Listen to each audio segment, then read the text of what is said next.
Buckle up. It's PHNX Cardinals. Bo Brock, Johnny Venerable, producer Emma on the ones and twos. Big show on deck for you guys. Welcome, of course, to the podcast. It's presented by the DraftKings Sportsbook app, America's #1 sportsbook app. Don't forget to like the button, subscribe where you get your podcast. Leave that 5-star review. It's a 5-star show today. I mean, you can't get around it. The Arizona Cardinals' new leader took the podium today, Johnny Venerable, and he said some very, very interesting things, well thought out answers. What stood out to you, JV, about JG Jonathan Gannon? Well, what stood out to me was the breaking news we just got during the intro that I'm not sure even my partner in crime knows, and that is Vance Joseph has been told by the new head coach of the Arizona Cardinals, Jonathan Gannon, that he has been let go. Vance Joseph has been let go per Josina Anderson. Breaking news, the start of this program. We love breaking news here. Vance Joseph no longer, Bo Brock, the defensive coordinator on staff, whatever you want to call it, for the Arizona Cardinals. Fully guaranteed contract, but as we've seen, he's going to have many, many suitors. But that is my initial reaction is tremendous press conference, tremendous day. Saying goodbye to Vance Joseph, unfortunately, is a part of it. Was not expecting this, but after Jonathan Gannon's press conference, he was expected to meet with several of the remaining coaches from Cliff Kingsbury's staff, including Vance Joseph. Gannon told us that post-press conference, he was going to meet with them and see if they had any common ground as far as how they called the defense, and apparently not. Apparently there was no common ground there between VJ and Gannon, and he exits stage left. We'll see. I saw today Jeff Rogers was in the facility as well, the special teams coach. We'll wait to kind of see what his fate is as far as Jonathan Gannon's coaching staff going forward. We've been informed via Tom Pelissaro, Ian Rappaport, and several other multiple sources that the Arizona Cardinals have already reached out to three. One, I guess, familiar name that we've been hearing this entire process with Gannon that would be tied to the offensive coordinator position. But Vance Joseph, as you said, according to Josina Anderson, is no longer the Arizona Cardinals defensive coordinator, and they will move forward without him. That's pretty interesting. That's interesting. But you said he was talking to him 30 minutes afterwards, and he's making quick work because they're behind the 8 ball as far as developing this staff, and they had to make moves quickly.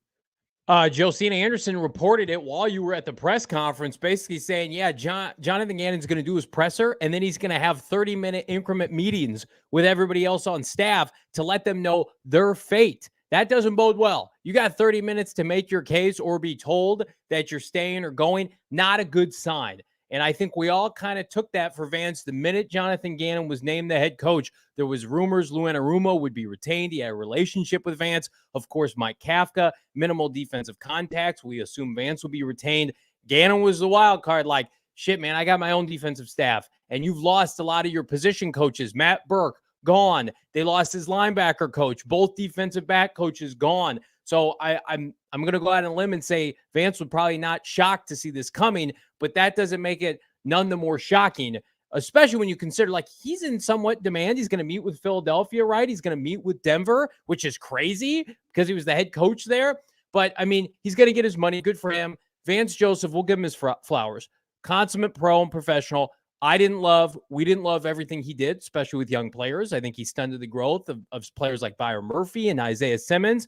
But he was a grown-up, and he did a lot of good for this franchise, specifically in the first half of 2021. His defense, I think, probably was underrated until it wasn't. It got a little overrated at the tail end of 2022. But Vance Joseph is a good man, good football man. He's going to be in the NFL for a long time. Thankfully, he's going to, financially be taken care of because of the Bidwells. So that was a period of time for the Arizona Cardinals where they had to go out and convince Vance Joseph to come here and coach with Cliff Kingsbury. And so I'm sure that's not lost on Michael Bidwell. But this is John Gannon's show. If you didn't know already, he made it clear today. Like, his defense is going to be vastly different contextually and schematically than what Vance Joseph did. There just wasn't a place for him, Bo. Yeah, there wasn't. And at the end of the day, it felt like it was inevitable. And I mean, I'm not going to poke at this thing too much, but it was too slow of a death execution in my opinion. I agree with that. I mean, I don't know why it was so drawn out. They wanted to hold and keep Vance Joseph as a placeholder until they got a head coach and then figured out if they wanted to keep VJ. Like, you got rid of Cliff, you got rid of Keim. It just seemed like this was a full reset. Why did they kind of string him along? Why did they let him? I mean, it just felt like they give him false hope. To me, that's just a bad look on the organization with somebody, despite the results, very respected around the league. As he said, he's going to get a couple opportunities, maybe switch places with Jonathan Gannon, interview with Philadelphia. He'd been tied to the place where he was the head coach in Denver. If that job doesn't go to Rex Ryan, which is laughable, if it goes to Ryan, could VJ return to Denver as a DC? It's one of those things. It's like what took so long, and that's not an indictment on Vance, because you look at 2021, his defense was very, very good. I think they were 7th in defensive DVOA. They were a team that was the Cardinals, as far as the takeaway game, the Arizona Cardinals offensive and defensively, they were very impressive when they were winning big time games. I just think the strung out process of Vance is the leader to get this job to, we fast forward to after Valentine's Day, you're not being retained. That's kind of horseshit. I think that the wise move would be, as Michael Bidwell so eloquently put it today, Bo, to you and the rest of the media, this was an in-demand job. Well, if it's an in-demand job, you got to be confident to let your ex go out and start dating other people. Vance Joseph, go out in the dating pool. We let Cliff Kingsbury go 2 months ago. It's time or 30 days ago, or whatever it was. It's time for you to go do the same thing. Because as bad as Cliff was this year, Vance was also not equally bad, but he didn't deserve to be the defensive coordinator again. That was my biggest point of contention with Budda Baker, members of the local media. He's a great guy. He's a great human being, and in the right scenario, he can succeed. They were terrible. They were egregious defensively this year. And he has a lot of top picks that have been under his tutelage and development since he became the DC, not getting it done. That's on Vance Joseph. So Michael Bidwell has, I think, checked a lot of boxes this offseason. He looks good in what he's doing with this franchise. We're going to get into that, I'm sure. But you should have had confidence in your process to say, Cliff, you're gone. Keim, you're gone. Vance, we respect you. Go find opportunities elsewhere. Not let's hold him back. But I'm hopeful that he can land one of these DC jobs, or at the very least a position job, because I think, he deserves that. But man, February 16th, and you're just now letting him know his fate. That's brutal. It's tough. It's a tough look, and it doesn't dampen this proud day for the Arizona Cardinals organization. I think people are excited that they can move on it. I think we're just saying that this could have happened a long time ago, even with the new rules in place. Even what Monty Ossenfort laid out was why it took so long to talk to Jonathan Gannon, because Monty Ossenfort was hired the week after Black Monday. That was the beginning that was after the NFL playoffs had started. So Monty Ossenfort, trying to play catch up, couldn't get Jonathan Gannon on his schedule, and then had to wait. Basically, couldn't do a first interview during Super Bowl week. Couldn't get on the same schedule with Jonathan Gannon. So it took this long to do it. But it's still, I think you were just having Vance Joseph in the building for just an oh shit, reason, right? I mean, it's only like it was a safety net, right? An ultimate, pull, break glass if needed, if necessary, reason for keeping VJ and keeping him away from interviewing for DC jobs. Break glass in case of emergency. Exactly. Have some self-confidence in your process. Right. We've gone from co-GMs and Vance Joseph to none of those people have any of these jobs. And Quentin Harris, Adrian Wilson are still employed by the Cardinals, by the way, but they are not co-GMs. They're not assistant GMs. They're in their executive roles still. Let's get to some of these super chats. K. Gordon, let's fucking go. $1.99. I'm assuming that's with Vance Joseph, or it's with Jonathan Gannon. Listen, I don't think Vance Joseph should have been retained. So I don't like to grave dance on people when they get fired, but I'd be lying to you if you watch this podcast for the last 30 plus days. God bless you. I didn't think he should be back. You got to go new messaging, head coach, GM, offensive coordinator, defensive coordinator, across the board. You can't retain Vance Joseph. Dylan Richards, $4.99. Dylan, friend of the program. Bo, Johnny, I would have never thought a press conference would change my opinion so much. This guy killed it. Totally changed my mind. I'm stoked. Dylan, you are one of many. And again, doesn't mean he's going to win games. He could be terrible. We don't know that. But it's just a staunch different from Cliff Kingsbury, who I think, to Bo's point, every time you meet with him, kind of gave the same stock answer.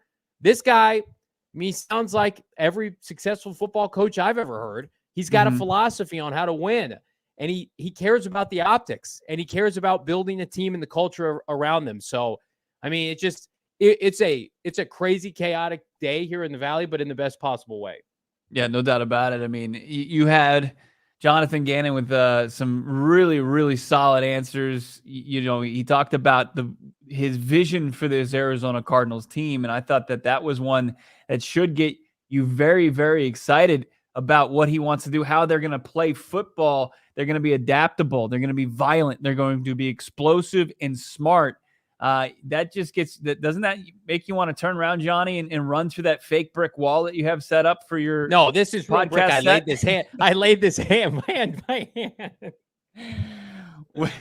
Whatever materials you use for your wall, you wanted to run through it when you heard that you want it adaptable, violent, explosive. You can't see the crease, can you? No, you can't. When Jonathan Gannon, when you watched his Philadelphia Eagles defense play, violent, explosive were two adjectives I would use. And that's what got me excited about this hire to begin with. I mean, they were explosive. Absolutely. They were violent, and they got after quarterbacks at almost a near historic rate, 70 sacks, third most in NFL history, 99 over the 2 seasons. John Gannon was the DC there. Yeah, you love to hear that. Yeah.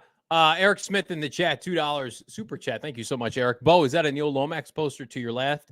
You bet it is. Neil Lomax repping the Valley all the way back to the mid to late 90s. Absolutely. And the 80s as well. Let's get to some of these comments here because I think most people are on the same page. Gannon, impressive. Vance Joseph, not impressive. And now we're looking at maybe Jean-Paul Edward D. Deos, friend of the program, Mike Zimmer, better DC. That's a name that we haven't heard yet in terms of a formal interview request, but our own Howard Balzer broke 2 days ago. The Cardinals are going to have interest in Mike Zimmer.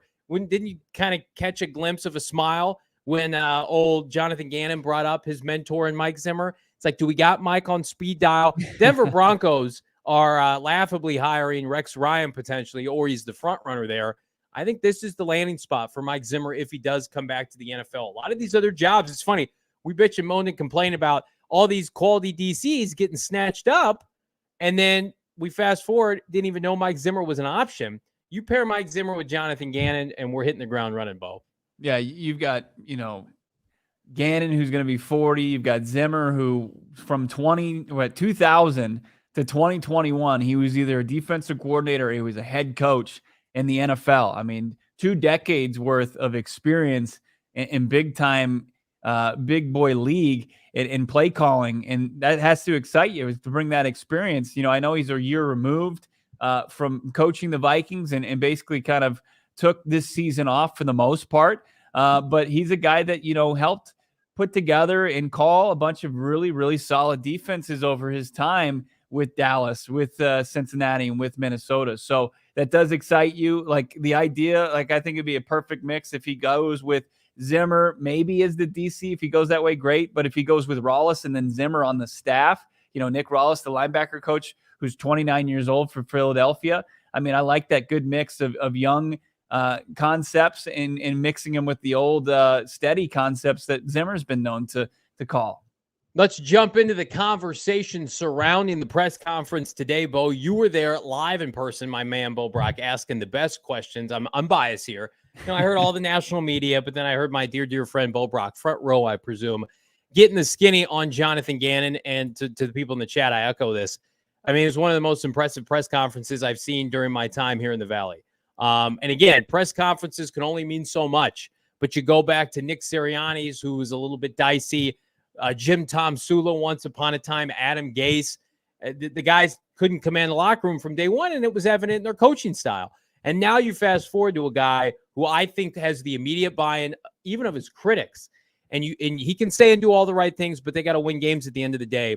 But, Bo, I mean, what was the aura like at the facility today? A team that had been without hope for some time, had been without a head coach for 36-plus days, now giving the keys to the castle. I mean, goodness, they trotted out like all the members of the entire department, the Cards staff and roster of sorts, just to walk him in, to welcome him. There was banners. I mean, it was unlike anything I've ever seen for a new head coach. Yeah, it was. They had kind of removed all stops, and something that seemed, just from an outsider's perspective, just unplanned, unorganized, and didn't seem like it was, almost felt like it was rudderless, this coaching search. And then you see the guy that they were able to reel in with their wide net, and Jonathan Gannon, and he's as prepared as they come. I mean, this was a guy that was less than 24 hours off the worst loss of his career in Super Bowl 57, where Patrick Mahomes and Andy Reid rallied past his defense, his Eagles defense, in the second half. And he was able to just kind of pick himself up by the bootstraps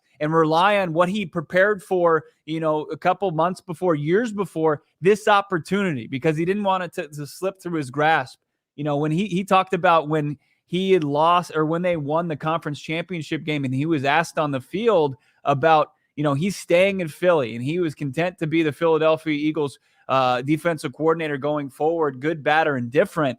But that was because the Houston Texans had pretty much counted him out on the job, and he didn't have any other prospects for that for the most part. So he didn't think that this was necessarily was going to come to fruition, but it did, and he was ready to nail it down. He answered my question that he said, this is a great opportunity that I wasn't going to let slip through my fingertips. Basically, I'm paraphrasing there, but he saw it as a good fit, and he didn't want to kind of not take advantage of him being the hot coordinator at that time. So for the Arizona Cardinals to kind of, after all of this, after 36 days, and having to, kind of remain mum, not answer all the public opinion that were kind of negative about it, and kind of stay steadfast with this, and Monty Ossenfort talked to the guy finally that he had identified last summer. It was kind of impressive. And for him to show up and put forth the performance and kind of take us to school as far as running press conferences, I think you have to be excited about it. I mean, this is not something we're used to, at least the last two coaching cycles for the Arizona Cardinals. You're like, okay, here we go. This is that vicious circle that's going to continue with the Arizona Cardinals, where they're going to, every 3-4 years, they're going to have to go find the new hot candidate and hire him, or see who wants to take the job. Not the top candidates of the coaching carousel, but they got themselves, I think, a guy in Jonathan Gannon who's going to be prepared, and he's going to be able to rally this team and work together with every single level of this organization to give them the best chance to win.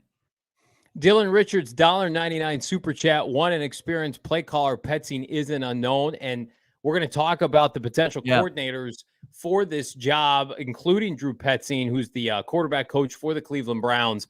But I mean, you can't win games in the offseason, but you can damn near get pretty close. And I thought it was a winning day for the Cardinals, in part because of the bond that is going to be conceived between Kyler Murray and Jonathan Gannon. And I'm not going to name names, but it felt like there was a narrative from some media nationally, and maybe locally, that this new head coach, whomever it would be, would condemn Kyler Murray, would come out and try to be a little bit of a villain to Kyler Murray, to like kick him into shape. You got to buy into what I'm saying. And the latter of that may be true, but I could sense there was some disappointment with a few minorities on Twitter that Gannon was so staunchly committed.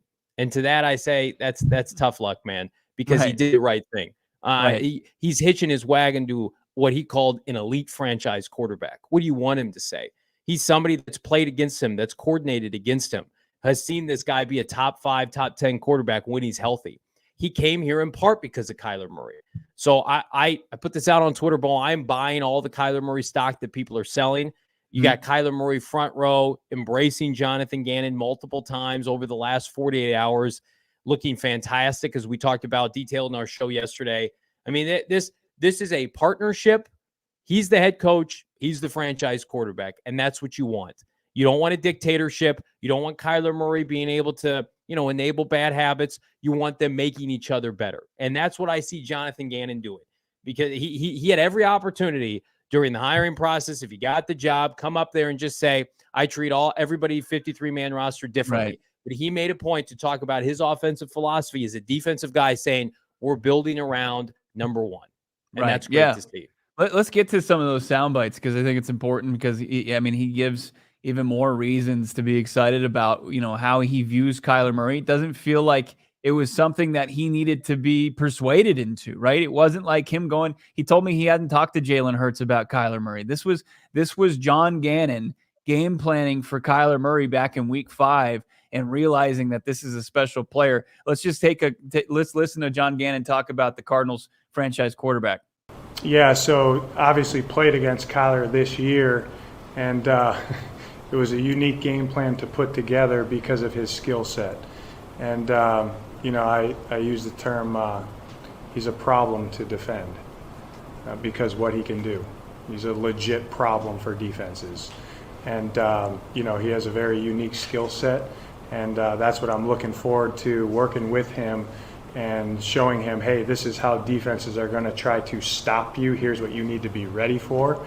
And these are the things that we're going to do with him that's going to help him move all the way up and down the field and score a bunch of points and be explosive and protect the football. So with the offseason, we'll put together a plan. I like some people that are here already, but just like I said with Monty, when we disagreed about something in the interview, we did not disagree on is we're going to do everything that we can to put the best product on the field.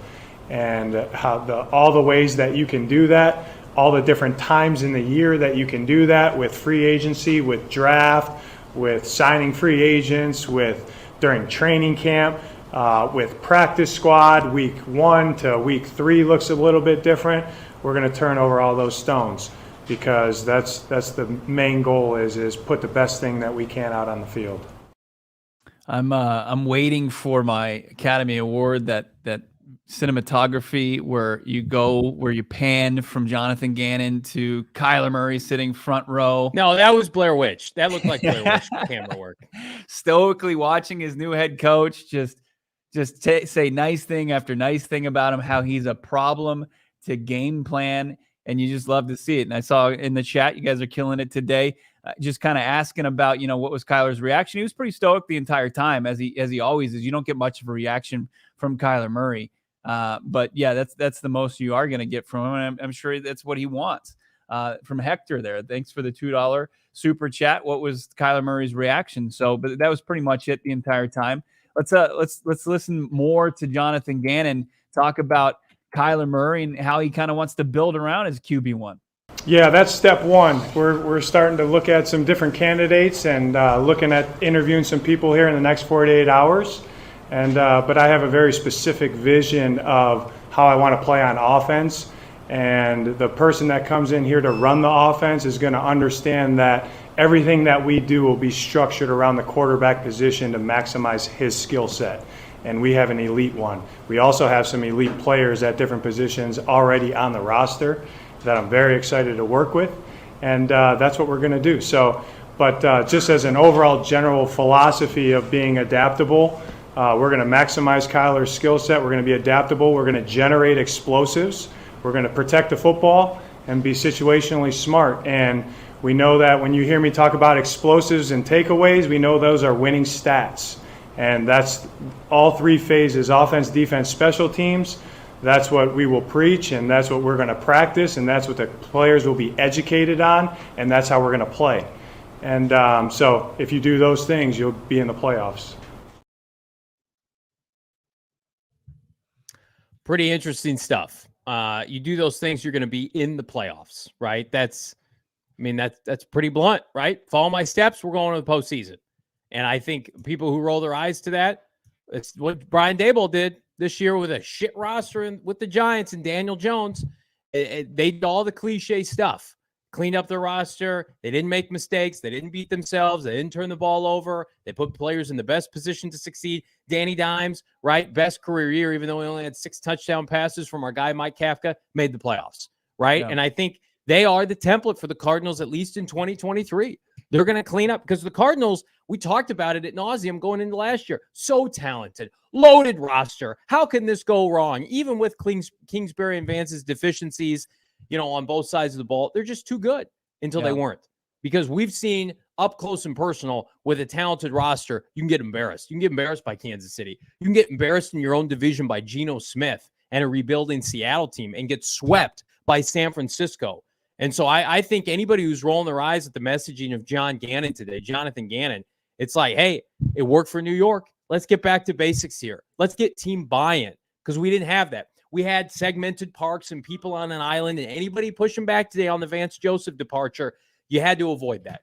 And Yeah. that was inevitably what was on deck, in my opinion, had you kept VJ around. And I want to pose this question to you, Bo, because I was in a text thread earlier today, and I thought this was interesting.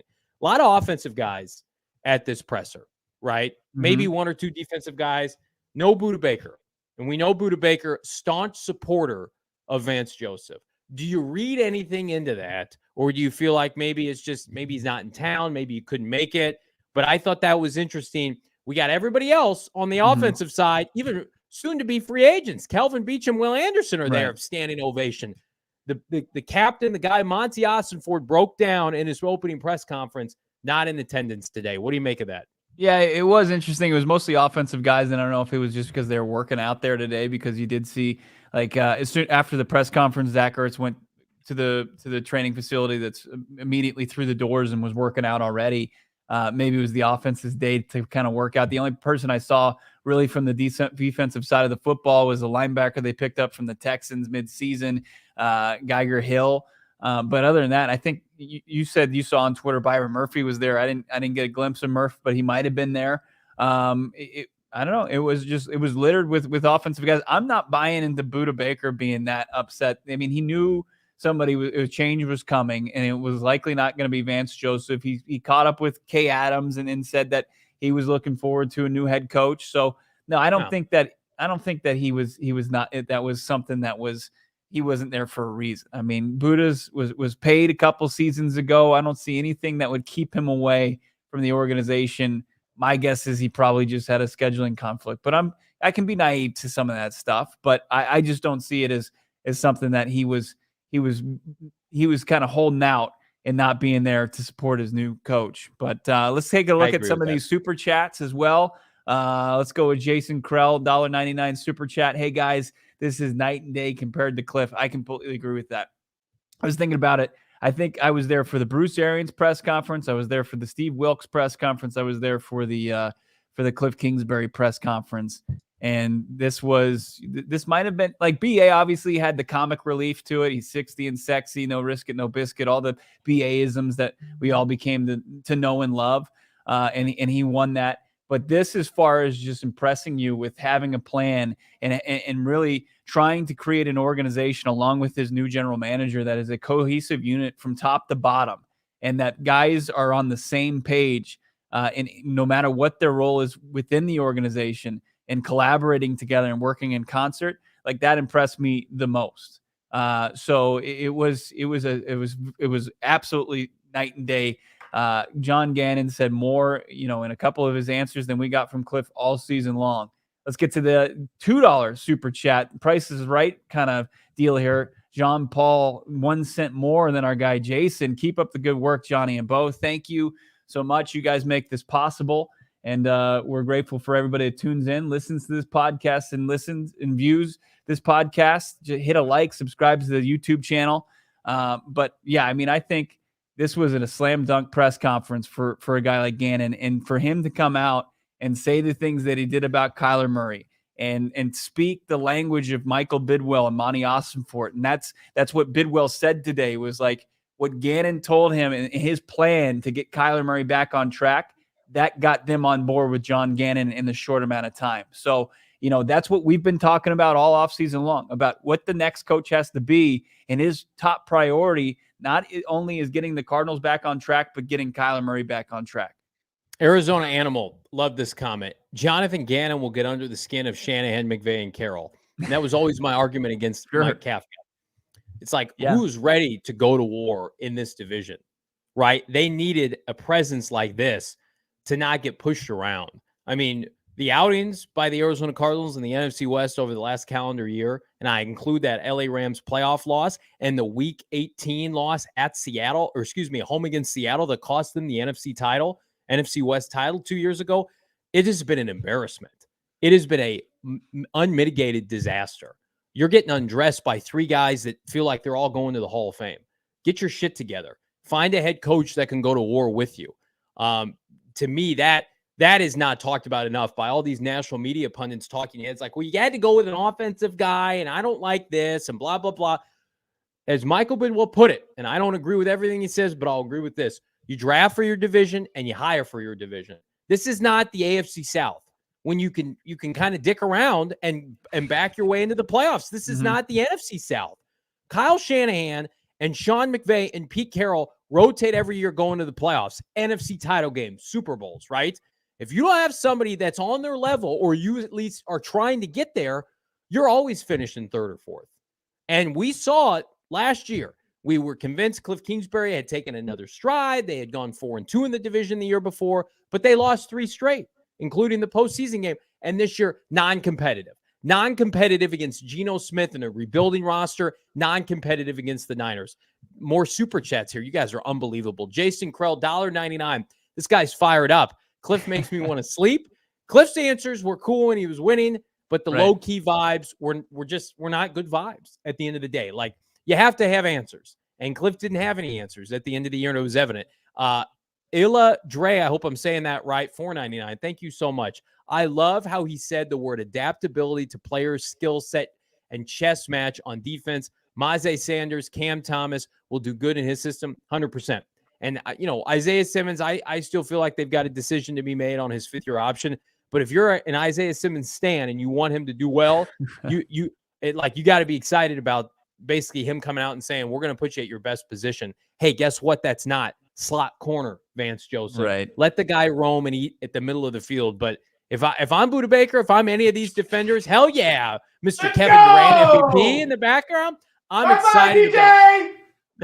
excited about this edition. I'm excited about Gronk spike VJ. Yeah. Little different press conferences, Kevin Durant and it was a little different. It was a little different. There were 3,000 people there, and I mean, they were throwing T-shirts and stuff like that. They weren't throwing T-shirts. They didn't do that at Gannon's. No, there wasn't any T-shirt throwing at the Cardinals Jonathan Gannon press conference. I mean, yeah, that was probably when I asked him about Isaiah Simmons, and he didn't kind of say, hey, we're gonna have a defined role for him. That was the one thing I was concerned about. It's like, well, can I say something? You got Budda, you got Jalen Thompson, and what's the position for Isaiah Simmons? But if he can tell Isaiah what he needs to do on a down basis, I'm fine with that. If he can just be in a position where he can be out there on the field and react, and we know that Jonathan Gannon's system isn't like overwhelming. It's not something that schematically is going to overwhelm you. He should be in a good spot to be more successful than the previous regime. I'm on an island with this. It's not like I would do it, but I feel like Tennessee, Monty Ossenford, roots, Philadelphia Eagles, Jonathan Gannon, roots. They don't prioritize early round linebackers, which means they're probably not going to pay early round linebackers. I think they pick up his 5th year though. I think Isaiah Simmons could be moved. That's just me. I don't have that source or anything like that. Mm-hmm. Zaven Collins is your prototypical linebacker. He's cheap. He's productive. Isaiah is also productive. You go look at Isaiah Simmons' stat sheet. It's money. But TJ Edwards, his captain on defense, is a free agent right now. They could go sign him in March. He's 27 to lead the defense. Then they got 4 defensive linemen. Hang on. Then they're working out linebackers already ahead of the draft here. Day 3 guys, which is on par with what Tennessee and Philadelphia would do. Mid to late round linebackers. It's an expensive position when you don't value it. So I'm just saying it's worth watching, and it doesn't help to Bo's point. Like, he doesn't have a position. If they didn't love Simmons pre-draft, we know Keim did. Remember during the pandemic, he had his laptop on like some Tupperware, and he's like, fuck yeah, we got Isaiah Simmons. And then they butchered his development. If they were not one of those people in the Isaiah Simmons camp, we're going to know pretty quickly here. Look, he seemed like he can't play. He seemed like he got excited about Isaiah Simmons' skill set, but he also, just like the previous regime, didn't have a single clue of how to really say what's his role. Oh, he's a star linebacker. We made up a different position for him. He could play in the back end. He's gone. He's been fired. Huh? The guy who made up the star linebacker job. Yeah, I know. I know he's gone, but he's also he's a talented athlete, and I think coaches, any coach, just like Gannon views Kyler Murray, he's going to view Isaiah Simmons on that side of the football. If he's worth a lick as a head coach, he can be a guy to harness Isaiah Simmons and put him in the right position to be successful. The Chicago Bears, who were not paying Justin Fields, Cardinals are paying Kyler Murray, obviously. Chicago Bears, who aren't paying Justin Fields, they're in a similar spot as Arizona. They're picking 2 picks apart. said, you're too expensive for us, Roquan, and traded him away. And Roquan had accomplished more than Isaiah Simmons because the new regime didn't value that. So I'm just saying, let's just prepare ourselves for whatever could happen. They could come out and say, make Isaiah Simmons a team captain tomorrow and give him a 5th-year option, and I'll be excited about that. But that's a position like running back, that a lot of people just may have difference of opinions in. I'm just saying. No, it's exciting to think about. As you mentioned, I mean, we have the reports that, Jalen Hurts is going to be seeking a contract worth over $45 million per season. Yeah. And they've got a lot of key players, especially on that defensive side of the football, as you mentioned. Inside linebacker and Edwards, a guy who had over 160 tackles, an undrafted free agent that Gannon and Rawlis were able to develop there over the last 2 seasons. He had 10 tackles for a loss this season. And then you've got 4 guys on that defensive line that are free agents. Like, I think it's inevitable we see a couple guys come from that talented defense in Philadelphia here to play for Gannon in Arizona. But man, it was the Simmons thing was near the end. It didn't deter me from believing that this was one of the strongest press conferences we've seen, no doubt, from an Arizona Cardinals head coach. He was fantastic. You know what else is fantastic? As we get to the coordinator talk, our friends at Underdog Fantasy. Yes, I saw the Kevin Durant press conference today. Yes, God is good. I love it so much. I cannot wait to dabble on Underdog Fantasy, my favorite daily fantasy sports app, with KD hitting the higher of total points. Hello, Devin Booker. Hello, DeAndre Ayton. I'm going to do it all on Underdog Fantasy, and you can too. It does daily fantasy sports differently. You can draft your team against 5 of your friends. The highest scoring squad for the night wins the cold, hard cash. And unlike anywhere else, you can draft up to 6 NBA players. No positional limits. I'm taking the starting 5 plus a little extra for the Phoenix Suns just as soon as KD comes back. And if you're thinking to yourself, well, fantasy season's over because football is over. That's what you think. Underdog Fantasy's got you covered every day, 365 days a year. It's so easy to get started. All you got to do, go to UnderdogFantasy.com, download the app, sign up with promo code PHNX. Underdog is going to match your first deposit up to $100. Slam promo code PHNX, put in a hundy, boop, get out a hundy. And again, 25 bones, 10 bones, 50 bones, whatever you want to do. Everybody's been asking us. I say this every read because I sincerely mean it. You download Underdog Fantasy. It is unlike any other fantasy experience you've ever had. We do not talk about partners we do not personally believe in. I use Underdog Fantasy every day because it is so much fun. It keeps me engaged on games I don't even care about. It's a great way to hang out with your buddies across the United States, the continental United States, wherever it is allowed. Dabble on Underdog Fantasy today. Promo code PHNX. You will not be sorry that you did. Speaking of products that we believe in and we love, Four Peaks beer can't get much better than that. Of course, Tempe's premier brewery, 8th Street in Tempe, right in the heart of Arizona State, right down the street from the facility. If Michael Bidwell, Monty Ossenford are smart, they will take Jonathan Gannon down to Four Peaks, get him a couple of their incredible beers. Kilt Lifter, their flagship. You got the Wow Wheat Joy Bus, of course, Arizona's #1 wheat beer in the state. Can't go wrong there. You like the IPAs, they've got Raj IPA, they've got Hazy IPA, they've got anything you like. If you're a beer drinker, you'll find it on tap at Four Peaks. And I was thinking about it, Jonathan Gannon coming from Philadelphia, he probably wants some beef and some cheese, right? He wants a Philly cheesesteak.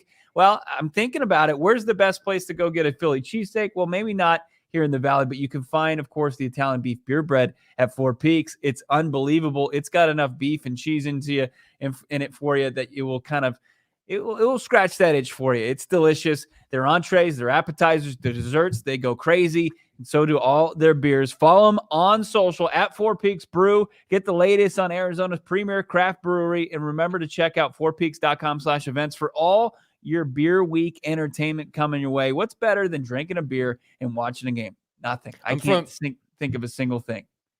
I'm from the Midwest. I'm south of Chicago. I grew up. I'm a foodie.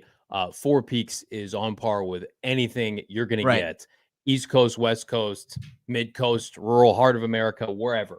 It's flipping fantastic. It's a gem of Arizona, Tempe, Phoenix culture. Check it out if you haven't already. Love Four Peaks.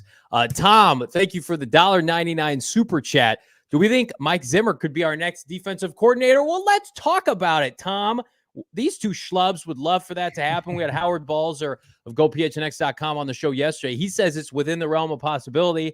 And the coordinator talk, it's heating up. We don't know any of the defensive candidates right now in terms of physical interviews that are taking place. But, Bo, we got some word now. 3 candidates for the job with 1 clear front runner for offensive coordinator. This is from Rap Sheet, Ian Rappaport, right before the show today, a name that we've been hearing about time and time again. Drew Petzing of the Cleveland Browns, the offensive quarterback coach, is interviewing for the OC job under Jonathan Gannon. He is considered, quote, a strong candidate. Howard Balzer's had this source since last Sunday. Our guy Benjamin Albright, friend of the program, had it last week. They were together, that meaning Petzing and Jonathan Gannon, dating back to their time under Mike Zimmer in Minnesota. He has to be considered the front runner. And if you want to know more about Drew Petzing, for all the shit that John Gannon's getting, rightfully so, from Eagle fans, go look at the Brown fans saying, no, we can't let him go. He was instrumental in the development of Deshaun Watson. He kept the ship sturdy. Jacoby Brissett played his best football of his career under this guy. This is what I consider a rising coaching star, and he's got an interview to be the next offensive coordinator, pairing him indefinitely, hopefully, with Kyler Murray, Bo. Yeah, he's certainly a rising star and a name that's been around. And then we saw 2 new names added to this. It's a trio of young and up-and-coming coordinators that are going to reportedly interview for the offensive coordinator spot for the Cardinals. Also add to that a native kid, a local kid, Drew Terrell, went to Hamilton High School, starred there, won 2 championships for the Huskies out there in Chandler, nice. And went on to star at Stanford, and now he's the wide receivers coach for the Washington Commanders. Sure, the quarterback play there sucked, but the wide receivers, pretty solid room, right? Scary Terry McLaurin. You've got you had the rookie Jahan Dotson, who was pretty solid in his first year out of Penn State. Cam Sims. You had Curtis Samuel, a pretty solid group there that was coached by Terrell, who's their best unit outside of defensive line. It's fantastic. Yeah, and then you've got Saints running backs coach Joel Thomas. I mean, if that tells you about what maybe Jonathan Gannon's going to want to do offensively, he's interviewing a running backs coach who, since Joel Thomas arrived in the Big Easy in 2015, the Saints have led the NFL with 136 rushing touchdowns. So he has coached up and some pretty impressive running backs, from Mark Ingram, obviously, to Alvin Kamara. Pretty easy group, I'm sure, to coach, but he's done it at a high level in just a few short seasons. So some impressive young rising stars in the NFL coming to interview for the Arizona Cardinals offensive coordinator spot. Let's get to some of these super chats because they're coming in fast and furious. Jason, our guy, $1.99. Did y'all watch the KD press conference? Of course we did. Full coverage of that. PHNX Suns, tremendous job by the GM Saul Bookman, Espo, Gerald, Lindsay, fantastic social media director. Kayla Perkins, who was there with me at the press conference earlier. She's fantastic. She's doing a hell of a job. So yes, Jason, we did. We're very fortunate. GGT, $5. Still think there's a chance Mike Kafka joins the Cardinals. Probably not. Because it'd be a lateral move. He's already an OC. I think the next job, if he keeps doing well, is a head coach for Mike. It just wasn't the right time here in Arizona. Soul Pancakes, $2. Thank you, Bo, for the Isaiah question. Bo's the man. Press conferences, he's going to ask it. Now, we did talk yesterday. We knew that Bo wasn't going to ask the uniform question. Bo and I will be in Indy for the Combine in 2 weeks with presumably Jonathan Gannon and Monty Ossenfort. You bet your ass we're going to ask about new uniforms. Perfect time to roll out new uniforms, new GM, new head coach, new assistant GM, new players, new vibes, new attitude, new unis. You absolutely love to see it. So it's interesting because we had Howard on yesterday. He thinks the coordinator jobs are going to get filled quickly. I agree when you talk about Indy coming up here. And, we should kind of point out the elephant in the room. Howard made some comments on Twitter saying that he felt these latter 2 interviews were to, I don't know how to put this, succeed the Rooney rule, which, again, is not the way it should happen. When you've got Drew Petzing's name out in the media ahead of time, just like the head coach, you have to interview a minority candidate externally. Maybe these guys come in and blow them away. Maybe they sidestep Drew Petzing. We don't know. Maybe they come here as a positional coach. We don't know that either. So, again, a lot to be determined. These coordinator position interviews are a lot like head coaches. You could just be feeling people out. But it does feel like, Bo, Drew Petzing will be the next offensive coordinator, barring something unforeseen for the Arizona Cardinals, which means I mean, Jacoby Brissett, he's a free agent. Kyler Murray may Mhm. not be ready to start the season. Am I connecting too many dots? Does that make too much sense for you? No, it does. I mean, it's as far as these guys, they can't come over. Usually their team will kind of shut down any lateral move. So if they said, hey, we want to talk to Drew Terrell about our wide receiver coach spot because maybe Sean Jefferson doesn't want to stick around, or, vice versa. But we want to talk to Terrell for our OC position. Wink. Right? You want to talk to him about your offensive coordinator position. And maybe if he's not a fit there, while we have him in the building, they can have a conversation. Would you be open to potentially coming here in a different role? Same thing goes for the kid from New Orleans, Joel Thomas, who's had so much success there. He's been there for a couple of years, hasn't rose through the ranks necessarily to become the OC there. Why not say, hey, you've hit a ceiling there. Why not come over here? We got a rising star as a head coach. The offensive coordinator is the guy that's coming over from a position coach, getting promoted pretty much, getting a better job. The same thing could potentially happen for you here. So I think it's just smart. You talk to people who are successful in their respective field, and you get more ideas about, how to build those groups, and you get more specific with it. You've got a quarterbacks coach coming in Petzing. You got a wide receiver coach in Thomas coming over, and you got a running back coach in Joel. Joel Thomas was the running back coach, and Terrell is your wide receivers coach. So you're covering most of your positions on the offensive side of the football outside of offensive line and tight end. So I like it. I think that you just kind of get a good pulse of what's going on around the league and get some good ideas and new concepts. I feel like there's a sense of urgency to build the staff quickly, but especially on the offensive side. You want to get those people in place to be able to help, because Gannon's got a defensive background. You figure he will be able to supplement to some degree. And of course, are we going to see him start to cherry pick coordinator opportunities, assistants for position coach opportunities from Philadelphia staff? I mean, that carcass of the Philadelphia staff, losing both coordinators for the first time since the Bengals in 2013. I mean, that's going to be tough for them. Speaking of 2013, it was that Cincinnati staff that lost Mike Zimmer to become the new head coach of the Minnesota Vikings. And that's the name, of course, everybody wants to continue to talk about. And to me, it's just like, if you feel like you've got Mike Zimmer in your back pocket, you can afford to slow play this. Mike Zimmer, who was with Deion Sanders this past year, could potentially be joining him at Colorado. We don't know that definitively, but it does feel like all of these other openings for DC now getting filled internally, externally, not named Mike Zimmer. I mean, I would be shocked if there's not an open invitation, either to coordinate the defense or senior defensive analyst or assistant head coach was not given to Mike Zimmer and said, come when you're ready. Come if you want to coach here. There's a job for you. There's a position for you. Jonathan Gannon likely owes most of his coaching career to Mike Zimmer. Mike Zimmer tragically, of course, lost his wife, I think, to leukemia several years back. I know it was cancer. And then, of course, lost his son in 2022. I mean, it's been a very difficult couple of years for Mike Zimmer. High character guy, though, tremendous defensive mind. And I feel like it would be the perfect marriage. Everybody who's throwing darts at Jonathan Gannon saying he's not ready, too inexperienced, blah, blah, blah. This would be the ultimate FU to those people, because he's like, okay, now I can be the CEO because my defensive philosophy, it's embedded in Mike Zimmer. Mike Zimmer is going to come here and run my defense, and I can oversee the entire roster. I can spend more time with Kyler Murray. I can spend more time with whomever's running the offense. It just, to me, it would alleviate a lot of concerns that I know a lot of the critics still have about Jonathan Gannon. Yeah, I mean, it's two of the things that he kind of, the buzzwords that he wants to use for this organization. It's adaptable and smart. Well, in the middle of that, you've got violent and explosive. So, no, it would be great. And it would be for a first-time head coach who's relatively young, still for this league, just turning 40, that you've got somebody with some experience. I mean, there's not a whole lot of people out there that are available with that much experience. I mean, and we also see that, teams that have remaining openings now are scraping the bottom of the barrel. So for somebody to come along like Zimmer, who's been bandied about with, becoming part of Coach Prime's coaching staff in Colorado, and, Sean Payton name dropping him. He's obviously a very hot commodity still and very well respected around the NFL. It would be a huge win for John Gannon if it's somebody that he can get. But is Zimmer just another name that another new regime is throwing around to kind of give themselves some clout? I wouldn't be surprised if that's also a possibility.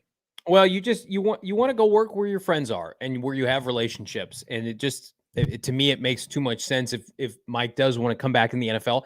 He may be a head coach again. He may not be, but he's taken some time off. I don't know. It just, to me, it feels like it makes too much sense not to happen if there's mutual interest there. And why wouldn't there be? If you're John Gannon and you're presenting your staff to Monty Ossenford ahead of time and you leak it and you say, hey, I think I can get Mike Zimmer to coordinate the Cardinal defense. You don't think Michael Bidwell's perking up? Cardinals took plenty of licks from that defense led by Anthony Barr, Everson Griffin once upon a time. So that would interest me. I'm also interested, by the way, in this $4.99 super chat from our guy Tom, with Gannon and potentially OC being rookies in their roles. It's Pounds, would by I the make way. Pounds? I'm sorry. Yes, correct. Would I make more sense to have a veteran DC? Odd dynamic with Gannon managing his old head coach. These guys, it's Vance Joseph could go back and be the DC of the place where they fired him as the head coach. The NFL, it's all cyclical. And again, like, I don't think Gannon's necessarily barking orders at Mike Zimmer. I think there's a mutual respect there.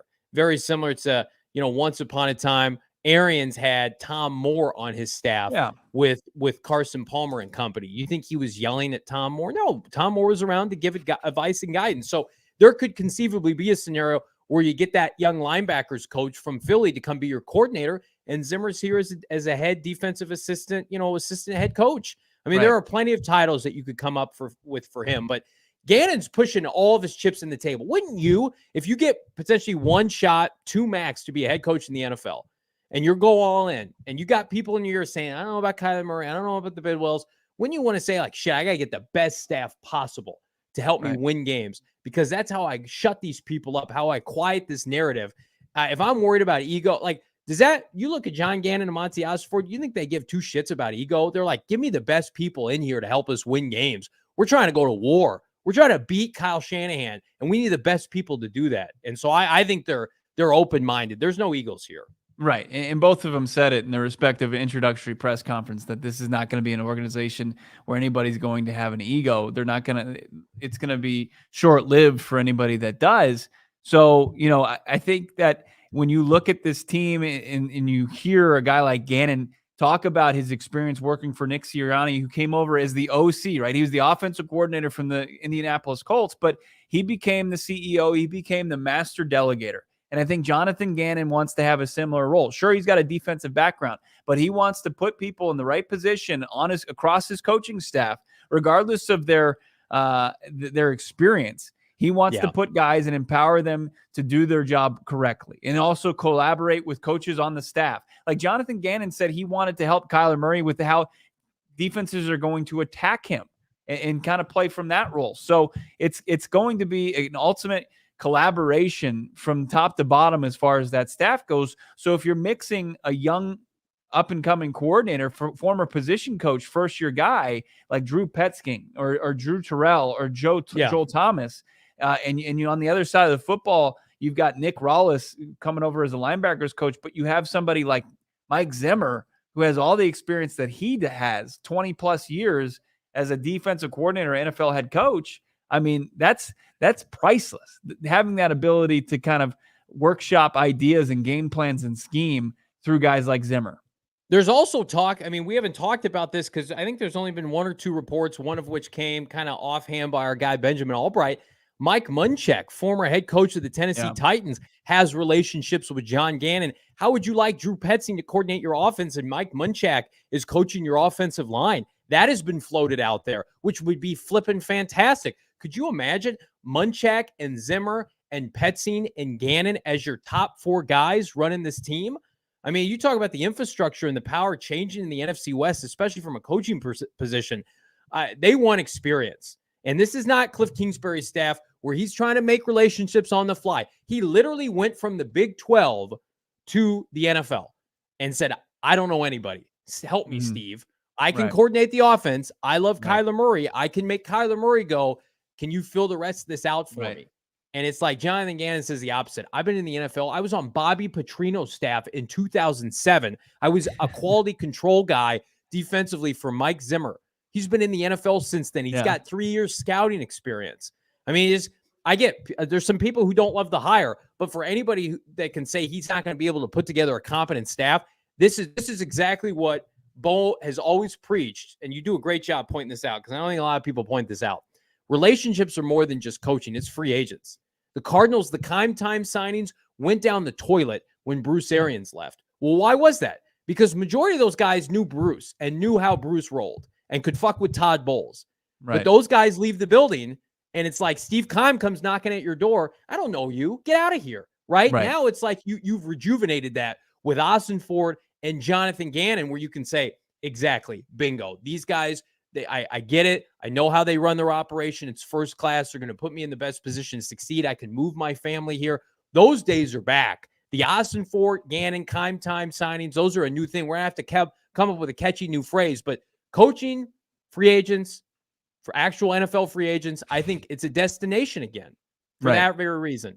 I mean, you got people that followed Gannon from Indy to Philly, right? And people who are going to probably follow him from Philly to Arizona. And you've got people that are going to litter his coaching staff that had players in those respective locker rooms that loved being coached individually by their position coach, who are now coordinators for Jonathan Gannon. I mean, and you're exactly right. It was like Cliff came and he said, I'm going to handle the offense. I don't have really any relationships to any players outside of Antoine Wesley, who played for me at Texas Tech, and guys that I recruited that said thanks, but no thanks. I'm going to go play bigger boy football at Texas and the bigger powers in the Power Five. It was how Cliff was hired that turned some coaches off, and by not having respected coaches, it turned players off, right? And then you didn't see any on the other side of the football where Cliff didn't have any kind of say as far as the defense. There wasn't anybody that wanted to come play from Vance Joseph, who was just jettisoned as the head coach, where he went 11-20 in Denver. Like, we never saw really any players come from his tenure in Denver to play for him in Arizona. It just never happened. It's like we would connect the dots like every offseason, but it just never happened. And like those days, I'm glad that they're closing the door on that. And that with VJ finally, we're as we reported earlier via Josina Anderson, he's done with this organization. Now you've got coaches coming in the building that have deep ties to these players and can relate to them and have experience coaching these guys up and them having good days in the NFL under this coaching staff. It's exciting. And same thing goes for Monty Ossenfort and Dave Sears, who I was fortunate enough to meet for the first time today, the assistant general manager, who per Kyle Odegaard is a rock star in that building. So not only do you have 20 plus years at the GM spot, you got 20 plus years at the assistant GM spot, and now you've got John Gannon. Sure, this is his first crack at head coaching. He's been 15 years in the league, thanks to, as you said, Bobby Petrino kind of getting him into the league way back when. Mike Kliss does a great job covering the Denver Broncos, saying that Vance Joseph is going to interview for the DC job in Denver tomorrow. So that's happened very quickly. And for those of you asking, because I've been asked this, no, the Cardinals don't get a third-round comp pick because they fire Vance Joseph and he takes the DC job elsewhere. It's not really how it works. You got to be promoted to either head coach or GM. Jason Krell in the chat, $1.99. Thank you so much, Jason. Do we trade D-Hop? What free agents we get? Thoughts? Let's talk about D-Hop and that contract news that we got this morning. But first, I think the best burritos I've ever had are from Burrito Express. I'm saying that objectively. You can get a lot of breakfast burritos. You can get them at a gas station. You can get a microwavable. You can get gourmet ones. The best burrito I have had that contains bacon, egg, and cheese with their dipping sauce is from Burrito Express. I flip and love it. I do not love that I live in Maricopa, and when they deliver free burritos to the office, I don't get them, but I'm okay with that. I'll go pay my hard-earned money to dine at Burrito Express, and you should too. You buy a $25 Burrito Express gift card, you get a free burrito today. Head on over. Again, talk about Four Peaks being a staple of the Valley. Burrito Express. We love our friends at Burrito Express. We love those burritos, the breakfast ones. I remember when we moved out of our old studio into our swanky new studio, we were all tired. It's about midday. Bo wasn't there. He wasn't helping out. And then they just delivered like 5 dozen of these breakfast burritos, and we're all enjoying them, and we're having a great time. And then Bo got one for free, and he didn't lift anything, but we had a great time. Burrito Express. That's right. Burrito Express. Get yours now. We're heading to Disneyland right after the show's over. I might stop over at Burrito Express. I was at club training camp for the Arizona Cardinals. You were 2022. You had a mimosa at Country Club training camp. Yeah, Cliff Kingsbury had some waiters just with a tray of mimosas, and I was just enjoying the air conditioning as I was watching players tear their calf muscles, barely moving a finger at club training camp. But one thing is also great. not only about Arizona in having Burrito Express, is also having OG's Brands, Arizona's original cannabis kitchen. Check them out, ogsbrands.com. You can check out all their incredible products that you can find in your local dispensaries, all their gummies. They got something for every occasion. Look, you got their tropical flavors, you got their different ratioed gummies, something that can kind of be tailored to what you're looking for from your cannabis experience, but the delicious flavors. You can't go wrong with orange creamsicle. You got blackberries and cream. You've got the new flavor from OG's Brands. How about strawberries and cream? That's what they call their Happy Balance gummy, and they're live and on the shelves at your local dispensary. You got to check them out for yourselves. You can find more information on them, ogsbrands.com. You got to be 21 years or older. Also, if you're looking for something maybe to help you out in the sleep department, help put you to sleep and keep you to sleep, they got their sleep time gummy as well. It's aquaberry, so it's delicious and effective. OGs, check them out on your socials as well, at OG's Brands. So Pancakes, our guy, friend of the program, $2 super chat. Wait, Vance Joseph is out? Tell me I'm not dreaming. Wake up, because it's a reality. Vance Joseph out as the defensive coordinator. He will not be on the staff with Gannon in any capacity. There was some thought maybe he'd stick around, DB coach. No. Top to bottom, the coaching staff, at least right now, will have a new offensive and defensive coordinator. We will see about Jeff Rodgers and the rest of the position coaches that are lingering around. And, now that we have the head coach and we got the GM, we're going to get the coordinators. But one of the biggest kind of points of contention this offseason will be, what does the future hold for our guy, DeAndre Hopkins, Bo? We both feel like they're going to trade him because it came directly from our guy, Jordan Schultz, Bo. Mm-hmm. But then we got a new piece of information this morning that makes, I would guess, trading him a little bit more manageable. Right. Yeah. I mean, we've talked about how it would be mutually beneficial for both sides, right? Where you've got DeAndre Hopkins, who's going into his year 31 season, right? Age 31 season, where that's a little long in the tooth as far as NFL receivers go, obviously playing at a high level still after he came back from the suspension. But due to that suspension, according to a former NFL agent, now CBS NFL analyst, Joel Corey, that due to that suspension for DeAndre Hopkins, it takes away his no trade clause. It voids his trade clause. I guess Larry Fitzgerald, Corey said, had the same clause in his contract. It was just built that way. You'll see it with players who, on their initial rookie contracts, like Leonard Fournette, when he was suspended after he got kicked out of a game for the Jaguars, it voided the guarantees in his contract. So I'd have to look deeper into it with Joel as far as what it means as far as the guarantees left for a guy like DeAndre Hopkins, because he's got a pretty hefty cap charge on him as far if you release him or if you trade him. But as far as that no trade clause, still you want to work and collaborate with DeAndre Hopkins and sending him in a place that he wants to go. But as far as D-Hop goes, it does kind of remove a hurdle for the Cardinals if they find a good trade partner that's willing to part with some decent draft capital for D-Hop. I put to bed the notion that he would not be a New England Patriot based on the presence of Bill O'Brien. I'm saying that is back now on life support. I think if Bill Belichick is convinced that he can make it work with the two of them, and he calls up the Cardinals and says, "Hey guys, I'll give you our second round pick and some change," that's a conversation that needs to happen. And with all due respect to DeAndre, like, if the Cardinals are dead set on training him, assuming the price is right, we got to be open for everything. And DeAndre, we love DeAndre, but he's missed games each of the last 2 seasons. We all felt it was garbage. He got suspended, but he had been hurt. He missed games at the end of this year. Who knows if that was them holding him out in preparation for a trade. But, I mean, I think this makes things easier for the Cardinals and Monty Ossenfort. I would imagine that these are going to be conversations that they continue to have ahead of free agency. Do yourself a favor, if you haven't already, go look at the free agent class of wide receivers. Hint, it's flipping terrible, especially if T. Higgins gets franchise tagged by the Cincinnati Bengals. He sticks around. I mean, DeAndre Hopkins is going to be the belle of the ball. So while I don't think they're going to get a first-round pick for him, I don't think it's out of the realm of possibility now. I think that had DeAndre Hopkins been able to dictate his terms on division and quarterback and this, that, and the other, that's one thing. But D-Hop wants to get paid. He wants to get his money. And you would assume any team that's going to invest a premium pick on him would like to keep him around, would like to give him more guaranteed money. So I think this makes the chances of DeAndre Hopkins trade, if it was at 90%, I think it's gone up to 95%. I think the Cardinals now hold a lot of cards, no pun intended, and are going to be in a position to get a premium. I think this is the right time to deal DeAndre Hopkins. Again, do not give him away for free. Do not do the egregious mistake that the Dallas Cowboys did for a 5th-round pick for Amari Cooper, which they're still paying for to this day. But if you feel like you can kickstart this rebuild and you can get premium assets back for a player that, yes, one of your top 2 to 3 players on the team, but is aging and is expensive, you got to do it. I think this helps the Cardinals immensely.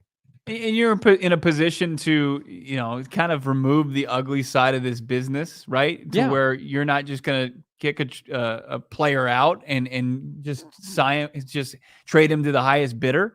I think that the Arizona Cardinals will try to find something that works out for both sides. But at the end of the day, if it comes down to they can get a higher pick, and D-Hop would say if he had the no trade clause, no thanks, and kind of use that card. He doesn't have that ability any longer. So I think that's a big win for the Arizona Cardinals, but hopefully, they don't burn any bridges. But at the end of the day, it's a business, and the Arizona Cardinals are they hit the full reset button. They're moving forward, right? Kyler Murray seems to be the only piece that they're tied into at the moment. Gannon likes him, and the new coaching staff likes him, and the front office likes him. But as far as, who they're tied to, the other 52 guys on this roster, there really aren't. I mean, maybe outside of Budda Baker, there's just nobody that you can comfortably say, hey, I can see them sticking around for a long time. It's the same conversation. It's in the same categories I have with Isaiah Simmons. It's like, would you like Isaiah Simmons and DeAndre Hopkins a part of your team? Of course you would. But the money becomes difficult when you're paying Kyler Murray $45 to $50 million a year. And you want to draft your own players. If you're Jonathan Gannon, maybe you want to bring Javon Hargraves here and TJ Edwards and James Bradbury. Maybe you want your guys to come here to help you expedite the onboarding of your defensive schemes. So it's a bad timing. It's bad timing unless it's good timing for Hopkins to say, let's have a mutual parting of ways. I love my time here in Arizona. But the Cardinals right now have the 2nd worst Super Bowl odds. Now, we feel like they're going to be competitive next year. You push all the right buttons. That was Seattle last year. That was the Giants last year. But you have to be smart. This has got to be sustainable. I think keeping DeAndre Hopkins would send a message, assuming that you weren't getting, a bunch of offers, and you just had to keep him. Right. But if you were turning down 2nd-round picks to go into next year, presumably without Kyler Murray at the start of the season, that's too much of what Keim has done. Right. All in with Zach Ertz, all in with James Conner, all in with AJ Green, older players. You did not build a foundation of sustained success. I love D-Hop. He's over 30 years old. He's been injured, and he's the highest cap hit on the team of $30 million, and it's only going up. And and so to me, it just, can you pivot and get a 2nd-round pick and some change and draft the next starting wide receiver, draft the next 3 technique on your defensive line, draft the center that has eluded this team for, 10 plus years. So these are conversations that I would imagine that they're having, but it's been made easier. The Cardinals have probably known this Bo for some time, though. Yeah, I think, for sure. You would hope that they did, that they had somebody that a former agent was able to pick up on, that there's people within that building that knew the rules as far as what's guaranteed and what voids if you get suspended or other things that can come into play with their contract. Yeah, there's enough people in the front office that are keeping tabs on all of that stuff. It would be a tremendous oversight, but something that you could find that be mutually beneficial for both sides would be perfect. You don't want to create, in his first offseason, your GM to get a perception like Steve Keim had at the end of it, where he's doing players dirty. But, it's a business, and the Arizona Cardinals are in the business of rebuilding. And not only, could you get some draft capital in return, but you would also, he's got a $30 million cap hit and there's some dead money tied to it, but you would also generate even more cap on top of some of the stuff you talked about yesterday. Some easy ones. A bunny would be getting rid of Robbie Anderson. Boom, there's $12 million in cap space. You could free up, $10 to $19 million, depending on when you trade DeAndre Hopkins, towards your cap. And you're already a team that's top 10 as far as cap space goes right now. It's not a ton, but you get rid of Anderson, there's $24 million total in cap. You get rid of DeAndre Hopkins, you get upwards of $30 million, $35 million in cap. And you've got, your new general manager who's got ideas of who he likes to rebuild this roster with. You're cooking with gas. The same article stated that the Cardinals received a good amount of calls at the trade deadline last year for the availability of DeAndre Hopkins. Do not make the same mistake, Cardinals, if the price is right, that you did when Patrick Peterson presumably was getting offers of a 1st-round pick when you were about to kickstart your rebuild under Cliff Kingsbury. That was foolish. So don't make the same mistake twice. Kenny Wilson not making a mistake. $2 super chat. Thank you so much. Michael Wilson in 4 had a good Senior Bowl. That's interesting. Yeah. Bo, you were at the Senior Bowl. What do you think? Yeah, I mean, I think there was a lot of mid-round picks that you would really like. I mean, the guy that was tied to the Arizona Cardinals, one of the first prospects we've seen tied to Monty Ossenfort, and ironically enough, it was the position that Steve Keim was infamous for drafting too many times as far as the linebacker position. But the kid out of TCU, I know people are like, hell no, don't you be drafting a linebacker again, but this is like a mid-round pick, and you could definitely see that the Arizona Cardinals could start to rebuild both sides of the football with some decent picks that now we can maybe put some hope into, right? That the right decision makers are finding those lottery tickets that are going to cash for the team, instead of like just this prayer that this small school guy out of was it Panera State that you never heard of, the undersized wide receiver, that he's going to cash in. No, I mean, I think Monty Ossenfort and Dave Sears will have a better plan as far as identifying talent in later rounds, and guys in the Senior Bowl that flash like Wilson or like or guys that like we like on the offensive line. You could absolutely kind of see them finding their way onto the Arizona Cardinals roster. I think part of their plan should be to go to gophnx.com and become a diehard and read the workings of our guy Howard Balzer. Slam that promo code HOWARD. We're going to have continued coverage of the coaching search that comes with this franchise. Now, coordinators. We're talking post-Senior Bowl combine. I think Monty Ossenfort would enjoy becoming a diehard. 20% off all PHNX gear. Exclusive member Discord, right? Money off on a lot of our events. By the way, our Suns takeover event at the arena sold out. So this is a hot ticket in town. Old Kevin Durant. We've got a draft party coming up in April. It will be the talk of the town. You want to get in line, come hang out with us at gophnx.com. Become a diehard. You will not be sorry that you did. What a week, Bo Brock. What a week. What a time to be alive as an Arizona Cardinal fan. Does feel like a new day with this franchise, does it not? Yeah, it does. It absolutely does. There should be optimism with who they've decided to move forward with in the front office and as far as their new head coach. We will have the latest as far as breaking news on any coordinator hirings. But for Johnny Venerable, let's say some prayers for Johnny Venerable. He's taking the family to the happiest place on earth for his kids, not the parent, I would think, in this situation. You're going to Disney World. No, Disneyland, right? Yeah. It'd be funny to go to Disney World all the way in Arizona, but yes, we're driving a van to Disneyland once this show is over. But we've had a blast. I'll be back next week. Bo's going to hold down the fort in the showtime in the short term. But yeah, man, the Cardinals just sneaking in the head coaching announcement right before our trip to Disneyland. Thanks, Cardinals. I thought I was prepping for this maybe late January, early February, but they're like, no, we're going to do it right up against the button where my family is literally packing the van as we speak. And I get to hang out with all my friends here at PHNX Cardinals. It's fantastic. Yeah, you can't go wrong finding your head coach on Valentine's Day. Accepting that rose from Michael Bidwell. He got his guy, and it's Jonathan Gannon, and we think he's got a good one. We'll rank these head coaching hires. There were 5 of them in the next couple of days, but we'll keep tabs on the coordinators, and we'll have the latest on DeAndre Hopkins. Make sure you're following us on all our socials at PHNX_Cardinals, at PHNX_Sports. From takeaways from Cards press conference with Jonathan Gannon to Kevin Durant's press conference with the Suns, and even more. Got all the stuff you want as a Valley sports fan. Keep it locked and subscribe to PHNX Sports. Guys, have a great rest of your Thursday. We will talk to you mañana on Friday with another edition of PHNX Cardinals.